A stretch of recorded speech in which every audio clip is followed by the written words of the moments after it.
अगर आप अपने पुराने गूगल एनालिटिक्स को नए गूगल एनालिटिक्स वर्जन 4 में अपग्रेड करना चाहते हो तो मैंने उस पर ईजिली एक वेरी शॉर्ट वीडियो बना रखी है, आप उसको जाके देख सकते हो। आपको सारे स्टेप्स बहुत क्लियरली समझ में आ जाएंगे। इस वीडियो में जो है हमारी पार्ट 3 ऑफ गूगल एनालिटिक्स, इसमें हम स्टार्ट करेंगे आज से गूगल एनालिटिक्स वर्जन 4 का सारा इन्फॉर्मेशन। तो इस वाली वीडियो में मैं आपको बताने वाला हूँ कि गूगल एनालिटिक्स का डैशबोर्ड में एक एक सेटिंग, एक एक इन्फॉर्मेशन जो दी गई है वो किस तरह आपके लिए हेल्पफुल है। तो इस वीडियो में आप मेरे साथ स्टार्टिंग से एंड तक बने रहिए। आई एम श्योर कि इस वीडियो को देखने के बाद आपको किसी भी वीडियो की ज़रूरत नहीं पड़ेगी for Google analytics version 4। Welcome to SEO Utkarsh. और जल्दी से हम अपनी वीडियो स्टार्ट करते हैं। चलते हैं कंप्यूटर स्क्रीन पे, वहाँ पर मैं आपको दिखाता हूँ उसका डैशबोर्ड और सारी सेटिंग्स। तो ये जो डैशबोर्ड खुल के आया ये हमारा गूगल एनालिटिक्स वर्जन 4 का डैशबोर्ड है। और जो ये पुराना वाला जो हमारे पास गूगल एनालिटिक्स जो था, यूनिवर्सल एनालिटिक्स जिसको हम बोलते थे, मैं आपको दिखा देता हूँ, वो कुछ इस तरह दिखता था। तो इसमें आप देख सकते हो लेफ्ट हैंड पे बहुत कम ऑप्शंस है और इसमें बहुत सारे ऑप्शंस हैं। मैं आपको समझा देता हूँ एक एक करके सारे ऑप्शंस। सबसे पहले आप देखोगे कि आपका जो ये बीच में इंटरफेस दे रखा है ये आपकी वेबसाइट के बारे में दे रखा है। वेबसाइट का जो रिकॉर्ड ये इनने किया है लास्ट 7 डेज़ में, जो आपके पास डेटा है उसको ने रिकॉर्ड करके यहाँ पर शो कर रखा है। और जो राइट वाला कॉलम है ये आपका पूरा रियल टाइम चलता है। फॉर एग्जांपल अभी ये 0 शो कर रहा है। मैं अपनी वेबसाइट को यहाँ लोड कर देता हूँ तो यहाँ पर ये इसको 1 शो करना स्टार्ट कर देगा। ये लास्ट 30 मिनट का डेटा दिखाता है, अभी यहाँ पर 1 शो करना स्टार्ट कर देगा, डोंट वरी।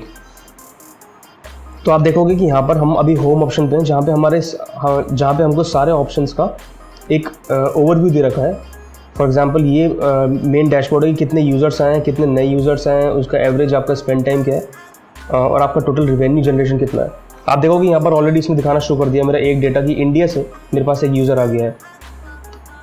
नीचे आप आओगे तो यहाँ इनसाइट्स दिखा रहा है। यहाँ पर इनसाइट्स आपको दिखना स्टार्ट हो जाएंगे। और आप जानते हो कि वेबसाइट मेरी अभी नहीं है तो यहाँ पर ज़्यादा डेटा नहीं है, लेकिन मैं आपको तब भी इसका एक एक ऑप्शन समझा दूँगा कि किसका क्या मतलब होता है।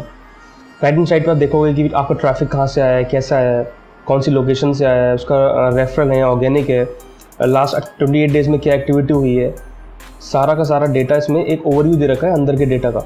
मैं आपको एक एक डेटा इसका शो करके दिखाता हूँ।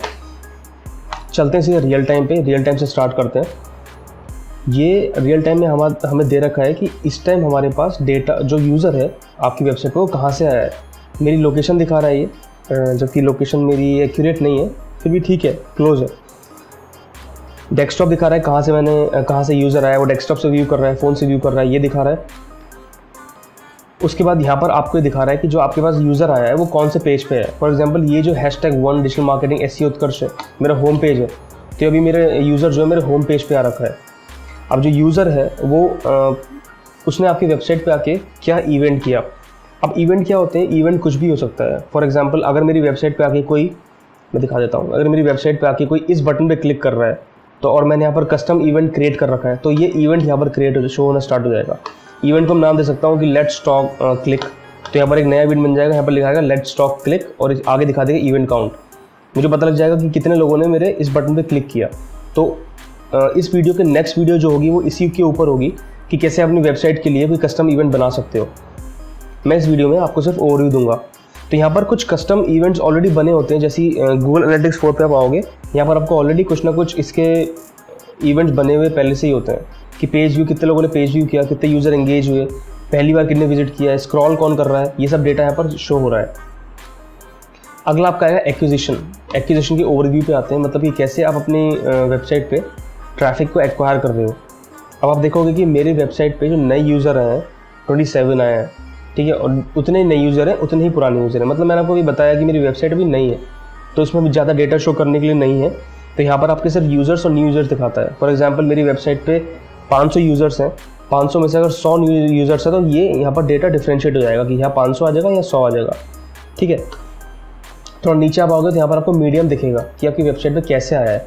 अगर ऑर्गेनिक लगा है तो फॉर एग्जांपल मेरी वेबसाइट को कोई नेट पे उसका कीवर्ड सर्च करके आया कि उन्होंने कोई कीवर्ड सर्च करा, मेरी वेबसाइट उस पर रैंक करी, उसने उस पर क्लिक किया, वो ऑर्गेनिक हो गया। नन मतलब कि गूगल नहीं पता कर पा रहा है कि ये जो ट्रैफिक है किस सोर्स से आया है। रेफर मतलब कि कहीं से भी आ सकता है, फॉर एग्जांपल किसी वेबसाइट से आ सकता है, आपने इसका ऑफ पेज कर रखा है, वहाँ पर कहीं लिंक लगाया वहाँ से आ सकता है। सेम सेशन के साथ है और सेम सेशन कैंपेन के साथ है। सेशन कैंपेन पर भी डेटा मेरा नहीं शो कर रहा है। मुझे यहाँ पर जो इसके लिए है सेशन कैंपेन के लिए मुझे थोड़ा वेट करना पड़ेगा। यूज़र मीडियम और सेशन मीडियम मैंने आपको दिखा दिया कि जो मेरे वेबसाइट पे सेशंस हो रहे हैं वो कहाँ से हो रहे हैं और जो यूज़र आ रहा है वो कहाँ से आ रहा है, ठीक है। यूज़र एक्विजिशन पे आते हैं। नेक्स्ट हमारे पास जो लिस्टेड है, अब सबसे अच्छी चीज़ ये है गूगल एनालिटिक्स 4 की, इसका जो रिप्रेजेंटेशन का तरीका है वो बहुत क्लियर है। पुराने वाले गूगल एनालिटिक्स 4 में इतना क्लियर नहीं था। आप देखोगे कि इसमें कितना सही से दिखा रखा है ऑर्गेनिक, नन और रेफरल। यहाँ ग्राफ दिखा रखा है तीनों का, जो आपको समझ में आ जाएगा कि मेरे पास कौन कौन सा ट्रैफिक कहाँ से आ रहा है।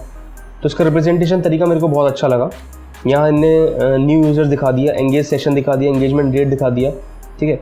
तो ये बहुत सिंपल सा डेटा है, इसमें आप कुछ भी ऐसे जानने की ज़रूरत नहीं है। जो ऊपर लिखा हुआ है कि इवेंट काउंट, तो यहाँ सिंपल इवेंट काउंट से रखें।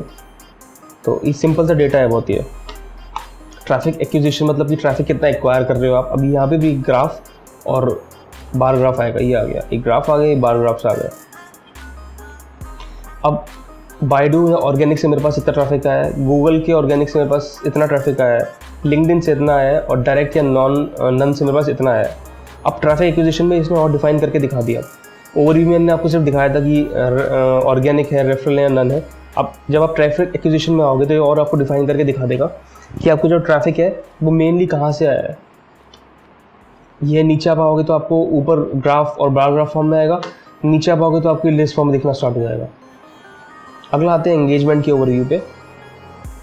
यहाँ पे सिंपल सा जो इस ऊपर होम पेज पे दिखा रखा था वो ये एंगेजमेंट का दिखा रखा है, कितने लोग आपकी वेबसाइट से एंगेज कर रहे हैं। एंगेजमेंट करने का पर बंदे का टाइम कितना है, 40 सेकंड है। पर एंगेजमेंट सेशंस पर यूज़र, मतलब जो एंगेजमेंट हो रहे हैं यूज़र्स, उनका एक सेशन कितनी देर का है, तो अप्रॉक्स 1 मिनट का है। और एवरेज एंगेजमेंट जो टाइम है वो कितना है, 33 सेकेंड्स है। नीचे आप आओगे तो आपको व्यूज़ दिख जाएंगे और इवेंट काउंट दिख जाएंगे, मतलब कि आपकी वेबसाइट पे कितने लोग व्यूज़ कर रहे हैं और कितने लोग इवेंट कर रहे हैं जो ऑलरेडी बने हुए हैं। जैसे कि पेज व्यू बना हुआ है, यूज़र एंगेजमेंट बना हुआ है, सेशन स्टार्ट बना हुआ है, इन सबको ऐड करके 185 इवेंट काउंट आ जाएगा। तो इतने व्यूज़ आ रहे हैं और इतने इवेंट काउंट आ रहे हैं, ये आपको दिखेगा एंगेजमेंट ओवरव्यू रिपोर्ट में। अब आपको इसमें क्या दिखेगा कि आपकी वेबसाइट पे जो भी ट्रैफिक आ रहा है वो कौन से पेज पे जा रहा है, कौन से टाइटल पे जा रहा है, पेज के कौन सी स्क्रीन पे जा रहा है। होम पेज आ गया, ये भी मेरा अबाउट पेज आ गया, ये ब्लॉग का पेज आ गया, ये मेरा कॉन्टैक्ट पेज आ गया, ये मेरा सर्विसेज पेज आ गया, ये ब्लॉगिंग के पेज आ गया। तो आपको एक एक इन्फॉर्मेशन मिल जाएगी कि मुझे कौन से ब्लॉग पे ज़्यादा काम करना है। फॉर एग्जांपल मेरा लास्ट वाला, खैर ये तो मेरी वर्डप्रेस एलिमेंटर का दिखा रहा है। सेकंड लास्ट वाला आप देखोगे कि 5 marketing tips and tricks during कोविड-19, तो अभी इसमें सिर्फ 4 दिखा रहा है। फॉर एग्जांपल मुझे तो इसका मतलब ये है कि मुझे इस वाले पे थोड़ा ज़्यादा काम करना है अपने ब्लॉग पे, जिससे कि इसमें व्यूज़ बढ़ना स्टार्ट हो जाए, उसकी रैंकिंग स्टार्ट हो जाए। राइट साइड में को दिखा रखा है कि 30 डेज़ में कितने यूज़र थे, 7 डेज़ में कितने यूज़र थे और 1 डे में कितना यूज़र है। इन तीनों को आप कंपेयर कर सकते हो कि मेरा कौन से टाइम में यूज़र नीचे जा रहा है और कौन से टाइम में यूज़र ऊपर उठ रहा था। इवेंट के पेज पे अगर आप आओगे एंगेजमेंट में, तो आपको मैंने आपको ऑलरेडी बता चुका हूँ कि इवेंट जो होते हैं मैं खुद को क्रिएट करने पड़ते हैं। फिर भी आपको गूगल एनालिटिक्स 4 में कुछ ना कुछ इवेंट्स प्री डिफाइंड देता है। वो जितने भी प्री डिफाइंड इवेंट्स हैं वो आपको सारे यहाँ दिख जाएंगे। Event count, total users, event count पर यूज़र, सबका सब यहाँ दिखा देगा। ये पूरा ग्राफ दे रखा है, ये इन्होंने एक ग्राफ टाइप बना रखा है। यहाँ पर आपको सब दिखा देगा कि ऐसे ऐसे यूज़र आया, उसने स्क्रॉल किया, फिर एंगेज हुआ, ठीक है, फर्स्ट विजिट उसका ये था, पेज व्यूज़ का ये था। इस तरह से ये एक नंबरिंग के थ्रू आपको शो कर देगा पूरा का पूरा user engagement data. Pages and screens में आपको ऑलरेडी बता चुका हूँ कि कौन कौन से पेज पे आपके यूज़र आ रहा है, वो यहाँ पर ये दिखा देगा। फॉर एग्जांपल इन पेजेस पे आ रहा है तो उन्हें सारे पेज दिखाना स्टार्ट कर दिए। अगला टाइम हमारा मोनेटाइजेशन का है। तो ये जो गूगल एनालिटिक्स 4 है, इसमें इन्होंने क्या चीज़ एम्बेड करी है कि अगर आपके पास जो आपकी वेबसाइट है वो अगर ई कॉमर्स वेबसाइट है तो आप ईजिली उसको मोनेटाइजेशन उसका यहीं से ट्रैक कर सकते हो। कितना रिवेन्यू आपका आ गया, कितना ई कॉमर्स का रिवेन्यू है, कितना आपका एड रिवेन्यू है। तो मोनेटाइजेशन की सारी डिटेल्स यहाँ से ट्रैक कर सकते हो अगर आपकी वेबसाइट ई कॉमर्स की है। कितना परचेज हुआ आपका, कितना ऐप से परचेज हुआ है, पब्लिशर ऐड, अगर आपने ऐड चला रखा है तो ऐड से कितना आपका सेल हुआ है, ठीक है। ये सारी चीज़ें मोनेटाइजेशन के अंदर आ जाती हैं, जो उन्होंने अभी नया टैब दिया है। रिटेंशन की यही होता है कि आप अपने वेबसाइट पे कितना यूज़र रोक रहे हो, कितना यूज़र रोक पा रहे हो, ठीक है। तो न्यू यूज़र्स मेरे 27 हैं और रिटर्निंग यूज़र्स मेरे 4 हैं। अब आप ये समझ लो कि न्यू यूज़र्स और रिटर्निंग यूज़र्स क्या होते हैं। न्यू यूज़र्स तब आते हैं जब आपकी वेबसाइट की मार्केटिंग बहुत अच्छी हो रही होती है, और रिटर्निंग यूज़र्स तब आते हैं जब आपकी वेबसाइट का कंटेंट बहुत अच्छा हो रहा होता है। तो ध्यान देना, न्यू यूज़र्स के लिए मार्केटिंग अच्छी चाहिए और रिटर्निंग के लिए कंटेंट अच्छा चाहिए। तो ओवरव्यू हमारा ये है कि हमें मार्केटिंग और कंटेंट दोनों ही अच्छा देना पड़ेगा क्योंकि कंपटीशन इस टाइम बहुत है, ठीक है। ये आपको सारा इसने डेटा यहाँ पर दे रखा है कि रिटर्निंग न्यू यूज़र्स कितना है, ठीक है। पूरा बार ग्राफ इन्होंने बना के दे रखा है। अगले हम आते हैं डेमोग्राफिक्स पे, जहाँ आपको ये दिखा देगा कि आपकी वेबसाइट पे जो बंदे आ रहे हैं वो कौन सी कंट्री से आ रहे हैं इवन कंट्री स्पेसिफाई करके सिटी स्पेसिफाई कर देगा, ये नीचे सिटी स्पेसिफाई कर रखा है, उनका जेंडर स्पेसिफाई कर देगा, उनका इंटरेस्ट स्पेसिफाई कर देगा। मैं आपको ये समझा देता हूँ, थोड़ा ध्यान से समझना। तो ये सारी कंट्रीज है जहाँ से मेरे पास यूज़र आ रहा है। ये राइट हैंड पे हमेशा रियल टाइम का दिखाता रहेगा। मेरे पास India, China, Germany, US, Sweden से मेरे पास ट्रैफिक आया है। सिटी कौन कौन सा था? पहला सिटी था नोएडा था, शंघाई था, फ्रैंकफर्ट था, काशीपुर था। तो इन सिटीज़ से मेरे पास ट्रैफिक आया है। जेंडर मेरे पास अभी बताने के लिए इसमें ज़्यादा है नहीं, क्योंकि मेरे पास ज़्यादा डेटा नहीं है अभी। इंटरेस्ट क्या होता है? फॉर एग्जांपल गूगल ने हर बंदे को एक नई कैटेगरी में सेग्रीगेट कर रखा है। फॉर एग्जांपल अगर आप डिजिटल मार्केटिंग में ज़्यादा सर्च करते हो तो आपको डिजिटल मार्केटिंग की उन्होंने कैटेगरी में डाल रखा है। तो यहाँ पर क्या होता है, उस हिसाब से आपका इंटरेस्ट बन जाता है। तो यहाँ पर आपके जिस इंटरेस्ट के यूज़र्स आ रहे हैं, फॉर एग्जांपल कोई बंदे आ रहे हैं, 10 बंदे आ रहे हैं जो फिटनेस से रिलेटेड है, तो यहाँ पर दिखा देगा फिटनेस और यूज़र्स दिखा देगा 10। तो यहाँ से क्या होता है, आपको पता लग जाता है कि मेरी वेबसाइट पे किस इंटरेस्ट के लोग ज़्यादा आ रहे हैं। तो आप जब अपनी वेबसाइट के लिए गूगल का ऐड क्रिएट करते हो तो वहाँ पर आप इजीली इंटरेस्ट ऐड कर सकते हो। ये बहुत हेल्पफुल और बहुत इंपॉर्टेंट टैब दे रखा है इसमें ओवरव्यू में डेमोग्राफिक्स के। अगला आपको दिखा देगा कि किस एज के लोग आपके पास ज़्यादा आ रहे हैं। नेक्स्ट दिखाएगा कि कौन सी लैंग्वेज प्रेफरेंस के आपके पास लोग आ रहे हैं। फॉर एग्जांपल मेरे पास इंग्लिश के लोग आ रहे हैं, जो इंग्लिश बोलते हैं, जो चाइनीज़ बोलते हैं वो भी आ रहे हैं। तो ये आपका सारा का सारा डेमोग्राफिक्स को ओवरव्यू में आ जाएगा। अगला देखते हैं डेमोग्राफिक डिटेल में उन्होंने क्या दे रखा है। डेमोग्राफिक डिटेल में इसने उसी चीज़ को और डिटेल तरीके से दिखा रहा होगा। देखो ये दिखा रखा है इसने, स्वीडन से इतने लोग आए थे, जर्मनी से इतने लोग आए थे। ग्राफ की फॉर्म में पूरा शो कर रखा है। ये इसने लिस्ट की फॉर्म में शो कर रखा है। आगे यूजर्स दे रखे हैं, इनके सेशंस दे रखे हैं, इनका एंगेजमेंट रेट दे रखा है। ये पूरा का पूरा इसने डिटेल्ड रिपोर्ट आपको यहाँ पर दे रखी है। अगले पे आते हैं। अगला है हमारा टैग मतलब कि कौन से डिवाइस से, कौन से ब्राउजर से आपके पास बंदा आ रहा है। यहाँ पर आप देखोगे मैं यहाँ दिखा रहा है वेब, कि मैंने वेब से लॉगिन कर रखा है अपनी वेबसाइट पर, वेब, इसलिए यहाँ पर वेब दिखा रहा है। ठीक है, अब एंड्रॉइड से, विंडोज से, लिनक्स से किस से आपके पास ज़्यादा यूज़ आ रहा है। तो यहाँ पर ये दे रखा है कि मेरे पास एंड्रॉइड सबसे ज़्यादा यूज़र आ रखा है। अगले में दे रखा है कि वेब के डेस्कटॉप से आ रखा है, वेब के मोबाइल से आ रखा है। तो वेब के डेस्कटॉप से सबसे ज़्यादा यूज़र दिखा रहा है। इस टाइम भी मैं वेब के डेस्कटॉप से लॉगिन हूँ। यहाँ पर ही दिखा रहा है कि कौन से ब्राउज़र से आपके पास बंदे आ रहे हैं। मेरे पास ट्रैफिक क्रोम से ज़्यादा आ रहा है, यूसी ब्राउज़र से भी आ रहा है, डेस्कटॉप से भी आ रहा है, मोबाइल से भी आ रहा है। इक्वल पोर्शन में ही आ रहा है, अप्रॉक्स 55 और 44 ही है, ज़्यादा डिफरेंस नहीं है। क्या दिखा रहा है, स्क्रीन रिजोल्यूशन क्या है, 800x600 है, ये है, सारा स्क्रीन रिजोल्यूशन दिखा दिया। अब ये कब काम आता है? ये तब काम आता है जब आप जो वेबसाइट बना रहे हो वो मोबाइल फ्रेंडली बना रहे हो। फॉर एग्जांपल अगर आपने अपनी वेबसाइट को 1536x864p रिजोल्यूशन पे ऑप्टिमाइज़ करके छोड़ दिया, तो नीचे वाले जो आपके पास जो यूज़र्स आ रहे हैं सबसे ज़्यादा, उन्हें जो वेबसाइट दिखेगी वो ऑप्टिमाइज़ नहीं दिखेगी। तो आप कोशिश करो कि आपको जो वेबसाइट बनाओ आप पूरी की पूरी ऑप्टिमाइज़ बनाओ अपने ट्रैफिक के हिसाब से। तो ये एप्लीकेशन और ये टैब इसलिए ज़रूरी है। कोई ऐप मेरे पास नहीं है, इसलिए यहाँ पर कोई ऐप का वर्जन नहीं दे रखा है, कोई ऐप लिंक नहीं है। ऐप स्टेबिलिटी और ऐप रिलीज़, लास्ट ऐप दे रखा है आपका यूज़र आपके कौन से डिवाइस मॉडल से आ रहा है। फॉर एग्जांपल ये किसी क्रोम के डिवाइस मॉडल से आ रहा है, ये वन एक्शन है, ये SMG610 कोई लैपटॉप में कुछ होगा, तो ये आपका डिवाइस मॉडल दिखा देता है। टैग डिटेल में जो अभी आपने देखा इसी की डिटेल रिपोर्ट आपको बना के दे देगा, लिस्ट फॉर्म में, ग्राफ फॉर्म में दे देगा। ये ग्राफिकल फॉर्म शो कर रहा है और ये लिस्ट फॉर्म में शो कर दिया, जो मैंने आपको बताया सेम रिपोर्ट है, थोड़ा एडवांस फॉर्म में। अगले आते हैं इवेंट्स पे। मैंने आपको बताया कि इवेंट्स हमको क्रिएट करने पड़ते हैं, फिर भी क्या होता है कि हमारी वेबसाइट पे हमारा जो नया गूगल एनालिटिक्स 4 है ये आपको प्री डिफाइंड इवेंट्स क्रिएट करके देता है पहले से ही। फॉर एग्जांपल इन लोगों ने यहाँ पर मोनेटाइजेशन का टैब ऐड कर रखा है, तो उन्होंने यहाँ पर एक परचेज़ का इवेंट ऑलरेडी बना रखा है। यहाँ मैंने परचेज़ का कोई भी अपना टैब में कुछ भी ऐसा वेबसाइट पर डाल नहीं रखा, कोई मेरी ई कॉमर्स वेबसाइट नहीं, मेरी ब्लॉगिंग की मार्केटिंग एजेंसी की वेबसाइट है, इसलिए यहाँ पर मेरा परचेज़ का अकाउंट अभी 0 रखा है। आप नया कन्वर्जन बनाना चाहो तो आप यहाँ से बना सकते हो। अगली वीडियो में ज़रूर बताऊँगा कि कैसे अपनी वेबसाइट के लिए नया कन्वर्जन और नया इवेंट आप क्रिएट कर सकते हो, तो ज़रूर देखना उसको। इवेंट्स में आएंगे तो सेम चीज़ है कि आपकी वेबसाइट पे बहुत सारे इवेंट होते हैं, क्लिक करता है कोई पहली बार विजिट करता है, कोई पेज व्यू करता है, यहाँ से भी आप अपने इवेंट्स क्रिएट कर सकते हो। ये सारे के सारे आपके प्री डिफाइंड इवेंट्स हैं। ठीक है, अब आप अपने इवेंट्स को अपना कन्वर्जन बना सकते हो। फॉर एग्जांपल आप चाहते हो कि मेरे को कन्वर्जन तब दिखे जब कोई मेरी वेबसाइट पे आके स्क्रॉल करे, तो वो आपके लिए कन्वर्जन हो जाए। जब भी कोई वेबसाइट पे आके भी स्क्रॉल करेगा, आप अगर इसको इनेबल कर दोगे तो वो आपके लिए कन्वर्जन काउंट होना स्टार्ट कर देगा। ये आपको मैं पूरा डिटेल में समझाऊंगा अगली वीडियो में। अगले पे आते हैं एनालिसिस पे। एनालिसिस जो है ये एकदम नया टैब दे रखा है। ये यूनिवर्सल एनालिटिक्स में 360 यूज़र्स जो थे उनके लिए एकदम फ्री था, और पुराने वाले एनालिटिक्स में ये आपको फ्री में अवेलेबल नहीं होता था। लेकिन इस वाले टाइम में ये आउट ऑफ द बॉक्स सबके लिए फ्री है, चाहे वो 360 यूज़र हो, चाहे वो यूनिवर्सल एनालिटिक्स का यूज़र हो, चाहे वो GA4 का यूज़र हो।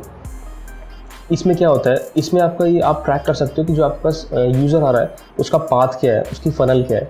फॉर एग्जांपल अगर हम पाथ एनालिसिस पे क्लिक करते हैं, अब आप देखोगे सेशन जब स्टार्ट हुआ था तो जब 33 लोगों ने सेशन स्टार्ट किया, अब आपको इसमें पूरे जो आपका यूज़र आता है उसमें आपको यूज़र का पूरा पाथ पता लग जाता है कि मेरी वेबसाइट पे वो आया, उसने सेशन स्टार्ट किया, उसके बाद क्या एक्शन लिया और उसके बाद क्या एक्शन लिया। अब इस इवेंट को आप नेम दे सकते हो, यहाँ से इसकी नेमिंग आप कर सकते हो। ठीक है, page title and screen name हो गया, page title and screen class हो गया, यहाँ से आप पूरी की पूरी इसको नेमिंग दे सकते हो। ये भी मैं आपको अगली वीडियो में समझाऊंगा, ये जस्ट मैं आपको एक ओवरव्यू दे रहा हूँ। तो बस आप ये समझ लो कि ये आपके जो यूज़र होता है उसका पाथ जानने के लिए काम आता है। ठीक है, ये मैं आपको पूरा का पूरा एक अगली वीडियो में समझा दूंगा। अगला हमारे पास आता है ऑडियंस। तो ऑडियंस में हमारे पास वही डेटा आता है जो ऑलरेडी क्रिएटेड होता है। फॉर एग्जांपल मेरे पास ऑल यूजर्स में आ रहा है 27, परचेजेस में आ रहा है लेस देन 10, क्योंकि मैंने बताया कि मेरी ब्लॉगिंग की वेबसाइट है, मार्केटिंग एजेंसी की वेबसाइट है। तो इसका एक जो स्लैब है वो 0 से 10 है, तो मेरा इसमें 0 है तो वो लेस देन 10 इसलिए ऑटोमेटिकली उसको दिखा रहा है। अगला आता है हमारे पास कस्टम डेफिनेशंस। ये ऐसी एक कस्टमाइज प्री डिफाइंड रिपोर्ट होती है जो आपको जब आप चाहो तभी क्रिएट करने के बाद आपको शो होती है, क्योंकि सब लोगों को इसकी ज़रूरत नहीं पड़ती। फिर भी अगर चाहो तो यहाँ से आप अपनी नई कस्टम डायमेंशंस क्रिएट कर सकते हो। यहाँ से आपको पूरी की पूरी वो वीकली रिपोर्ट तैयार करके दे देगा। अगले पे आते हैं हम डीबग व्यू। सबसे इंपॉर्टेंट फैक्टर भी दे रखा है इन लोगों ने इसमें, डीबग व्यू। डीबग व्यू क्या करता है कि आपके पास जितना भी रियल टाइम में इसमें चल रहा है मिनट के हिसाब से, ठीक है, वो चीज़ें दिखाना स्टार्ट कर देगा। अभी मेरी वेबसाइट पर ज़्यादा कोई ट्रैफिक नहीं है इसलिए ये भी दिखा नहीं रहा है, नहीं तो यहाँ पर आपका ये एक एक चीज़ दिखाता है कि आपकी वेबसाइट पे कोई बंदा आया। ये तब हेल्पफुल है जब आपने कोई इवेंट या कोई कन्वर्जन क्रिएट कर रखा है कि आपकी वेबसाइट पे कोई बंदा आया, उसने कहाँ क्लिक किया, अगर इवेंट कोई हुआ तो वो यहाँ पर दिखा देगा, अगर कोई आपका कन्वर्जन हुआ तो यहाँ पर दिखा देगा। तो ये डीबग व्यू तभी काम आता है जब आपने कोई कन्वर्जन क्रिएट कर रखा है। तो लास्ट में हम आ गए एडमिन पैनल पे, जहाँ पे मैंने आपको बताया था कि हमारे पास इसमें ट्रैकिंग आईडी नहीं होती, हमारे पास मेजरमेंट आईडी होती है। अब मेजरमेंट आईडी आप कहाँ से देख पाओगे, अपनी एडमिन पे आना, उसके बाद आप प्रॉपर्टी वाले कॉलम में डेटा स्ट्रीम्स पे क्लिक करना। डेटा स्ट्रीम पे क्लिक करने के बाद आपको यहाँ पर अपनी वो दिख जाएगी वेबसाइट, उस पर आप क्लिक करना। यहाँ पर आपको दिख जाएगी मेजरमेंट आईडी, यहाँ से अपनी आप मेजरमेंट आईडी कॉपी कर सकते हो और जहाँ भी आप ट्रैकिंग आईडी पहले पेस्ट करते थे वहाँ पर आप मेजरमेंट आईडी पेस्ट हुआ करेगी। तो ये पूरा का पूरा ओवरव्यू था एक गूगल एनालिटिक्स का। तो मैं उम्मीद करता हूँ कि आपको समझ में आ गया होगा पूरा का पूरा गूगल एनालिटिक्स वर्जन 4 का डैशबोर्ड। आपने एक एक चीज़ आराम से सीख ली होगी, समझ ली होगी, और आपको अब भी लगता है कि आपको कुछ डाउट है, आपको कुछ समझ में नहीं आया, तो आप मेरी वीडियो पे कमेंट कर सकते हो, मैं ज़रूर रिप्लाई में बताऊँगा, ज़रूर आपको आंसर करूँगा। या फिर आप मेरे से सोशल मीडिया नेटवर्क्स पे पर्सनली कनेक्ट भी हो सकते हो, मैं वहाँ भी आपकी हेल्प कर दूँगा। तो अगर आपको मेरी वीडियो हेल्पफुल लगी है, कुछ नया सीखने को मिला हो, तो यार वीडियो को लाइक कर देना, चैनल को सब्सक्राइब कर देना ऐसी सिमिलर वीडियोज़ के लिए, और मेरी वीडियो को शेयर कर देना। Thanks for watching.